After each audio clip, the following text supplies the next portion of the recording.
I'm Melissa Biggins, owner of Sweeter Hue Bakery, located at 1540 North Capitol Street Northwest in Washington, D.C. We're a neighborhood bakery.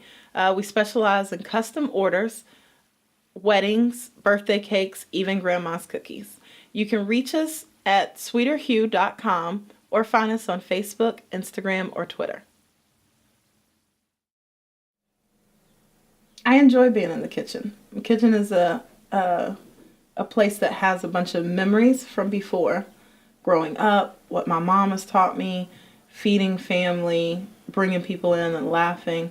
It's still like that even though it's a place of business. So it would be natural that what I do for a career that I'm gonna spend the majority of my day in is gonna be a place that it just makes me happy. So Where'd you grow up? Florida. What part of Florida? North Florida, Jacksonville. So what recipes or cooking techniques did you learn in the kitchen back then? Did you bring forward in your bakery today? It's crazy because nowadays there's this big push for organic and farm to fresh. But when you grow up in the South or you grew up in country area or whatnot, that's just what it was. You knew your farmer, you knew your egg guy, you knew who you got your dairy products from. And so everything was farm to fresh. Everything was fresh foods. So even though it's a bakery, there's still kind of a Southern flair. And I'm trying to show people that everything can still be fresh and you know exactly where it's coming from, even though it doesn't have a label that says organic or non-GMO or whatever it is. It's still that homegrown, homemade, and presented well. So what can I expect to see in your bakery? What does that Southern flair mean? What does that look like? Honestly, the Southern flair part is just how it's made, as in like made with care, caution, love. We take our time with it. You see the Southern, we are boozy bakers. So you see the Southern we love bourbon. I will throw moonshine in something without thinking anything of it. I do love wines. I pay attention to, especially Southern wines because they're sweeter. Those are the grapes that grow down there. So I think that's where the Southern part comes in. And also in like some of the ingredients. We use candied bacon. People are pulling away from eating pork, but that doesn't stop us from using like duck bacon or lamb bacon or something else like that. So it still has that Southern feel to it, but it's a little bit elevated, a little bit. I took traditional recipes like a salmon croquette or a fried green tomato, and I didn't deviate too far from it. You still recognize it. When you eat it, you still have those memories of what you ate when you were growing up, if you had it at the time, but it might be done in a way that would make grandma proud. Do you do a lot of custom baking?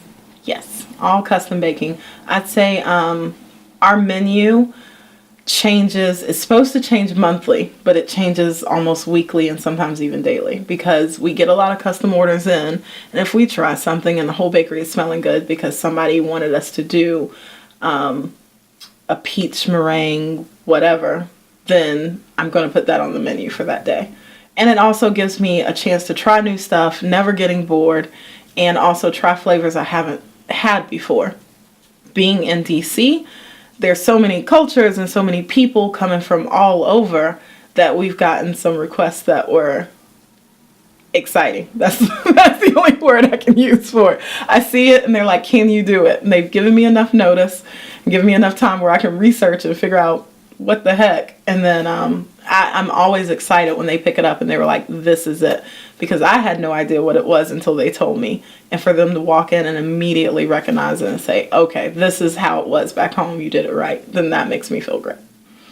Do you do custom projects that are more personal, as in the inspiration comes from within or something you experienced as opposed to a commission from a customer? Yeah, especially that's our regular menu. So if I don't have any custom orders coming in, if there's no calls, we still have to have a retail menu. And usually when people come in, they'll see something a little unique and then ask me about it and be like, what made you do this? And usually there's a story from home. So right now we're running like macaron of the day.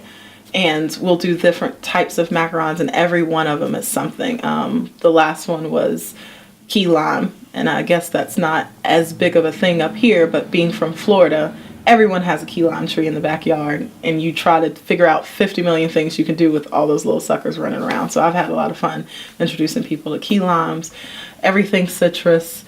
I love doing things with flowers and floral. So yeah, those are those customs that's 100% me.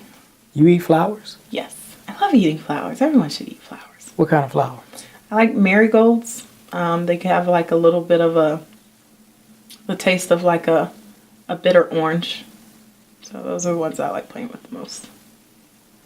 Opening a storefront is a big deal. That's a huge obstacle for a lot of people. It is. What hard lessons have you learned that you can share with others that might make their path easier?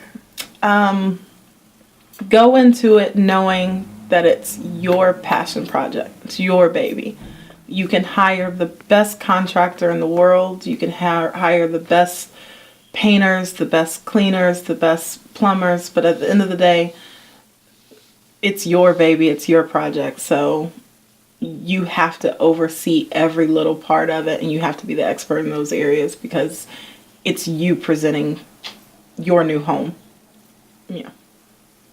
What are your goals for the bakery in 2018? What do you want to see get done by December 31st?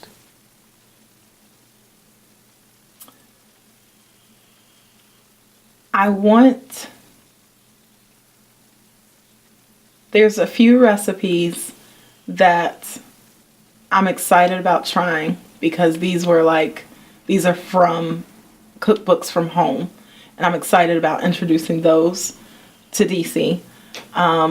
And the biggest goal is to DC has so many cupcake, bakery, and other dessert shops that are awesome in this area. I want to be just as recognizable of a name as those are. So that's my 2018. What are you doing when you're not baking? Reading about baking. What am I not doing when I'm not baking? When I've had a rough day at the bakery, I come home and I turn on music and I go into my kitchen. To be honest, that washes off the bad day. Yeah. Yeah. So the cooking doesn't stop. It might not be baking in the kitchen. It might be a little extra booze in the kitchen, but it doesn't get turned off and it doesn't stop. So, where can people go for more info, Melissa? Our website, sweeterhue.com. And then also we're very heavy on social media, and that's probably the strongest way to reach us. Melissa Biggins, Sweeter Hue Bakery. Thank you so much for joining me. Thank you. You're so casual and calm. You're good. Go ahead, Dr. Phil. I tried. And yep, I actually recorded this one.